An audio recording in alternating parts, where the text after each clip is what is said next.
আসসালামু আলাইকুম। শিমু কিচেনে সবাইকে স্বাগত জানাচ্ছি।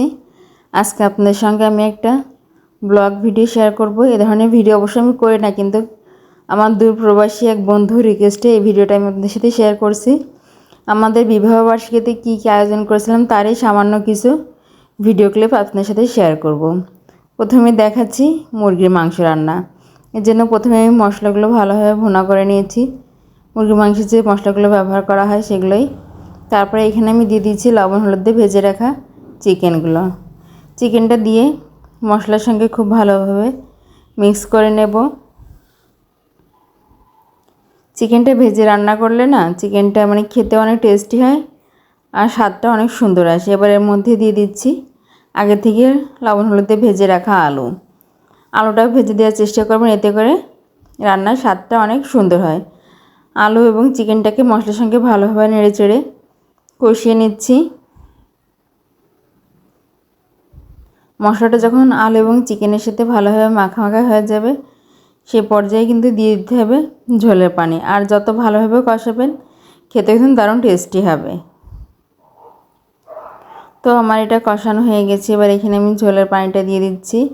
এই রান্নাটায় খুব বেশি ঝোলের পানি প্রয়োজন হবে না, জাস্ট চিকেনটা একটু সিদ্ধ হবে আর সামান্য গ্রেভি থাকবে, মাখা একটা ভাব। এবার অপেক্ষা করবো এটা ফুটে ওঠার জন্য। আর এই ভিডিওটা সম্পূর্ণ রেসিপি আমি শেয়ার করিনি, সামান্য করে শেয়ার করেছি। আশা করছি সবার ভিডিওটা খুব ভালো লাগবে। আর ভালো লাগলে প্লিজ আমার চ্যানেলটি লাইক শেয়ার এবং সাবস্ক্রাইব করবেন। আর যারা ফেসবুক পেজ থেকে দেখে থাকছেন তারা প্লিজ পেজটি লাইক এবং ফলো দিয়ে আমার পাশে থাকবেন। তো কথা বলতে বলতে দেখুন আমাদের চিকেনটা কিন্তু রান্না হয়ে গেছে প্রায়। এবার এই পর্যায়ে আমি চুলাটা বন্ধ করে দিচ্ছি। এবার দেখেই বুঝতে পারছেন যে কালারটা ঠিক কতটা সুন্দর হয়েছে, খেতেও কিন্তু দারুণ টেস্টি হয়েছিল। এবার আপনাদের সাথে শেয়ার করছি গরুর মাংস রান্না। এই যে আমি আলু দিয়ে এখানে গরুর মাংস রান্না করেছি। এই সম্পূর্ণ ভিডিও ক্লিপটা নিতে পারিনি সময়ের অভাবে, তাই সামান্য একটু আপনাদের সাথে শেয়ার করলাম। এবার রান্না করব শুটকি ভুনা। আমি এখানে লোটটা শুটকি ভুনাটা রান্না করব। একটু পেঁয়াজটাকে ভালোভাবে ভেজে নিচ্ছি। পেঁয়াজটা একটু কালার পরিবর্তন করে সুন্দর করে ভেজে নিলে শুটকি ভুনাটা খেতেও দারুণ টেস্টি হয়। এবার পেঁয়াজটা ভাজা হয়ে গেলে এর মধ্যে আমি রসুন বাটা, পেঁয়াজ বাটার পরিমাণটা একটু বেশি যাবে, আদা বাটা, জিরা বাটা, সব ধনিয়ার গুঁড়া সব কিছু দিয়ে কিন্তু এটাকে ভালোভাবে কষিয়ে নিতে হবে। মশলাটা যত ভালোভাবে কষানো হবে আপনার রান্নাটাও কিন্তু দারুণ টেস্টি হবে। কারণ যে কোনো ভুনা রান্নায় দেখবেন মশলা যদি আপনি ভালোভাবে না কষান সেক্ষেত্রে কিন্তু আপনার রান্নাটা খেতেও ভালো লাগে না। তো সব কিছু দিয়ে আমি খুব ভালোভাবে কষিয়ে নিচ্ছি।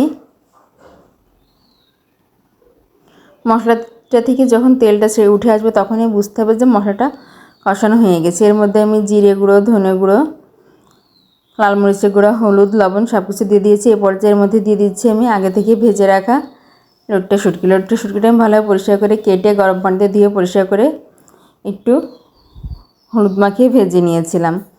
সেই ভাজা শুটকিটা এখানে দিয়ে দিচ্ছি, দিয়ে ভালোভাবে নেড়েচেড়ে মশলার সঙ্গে কষিয়ে নিয়েছি। এ পর্যায়ের মধ্যে দিয়ে দেবো আমি সামান্য একটু পানি।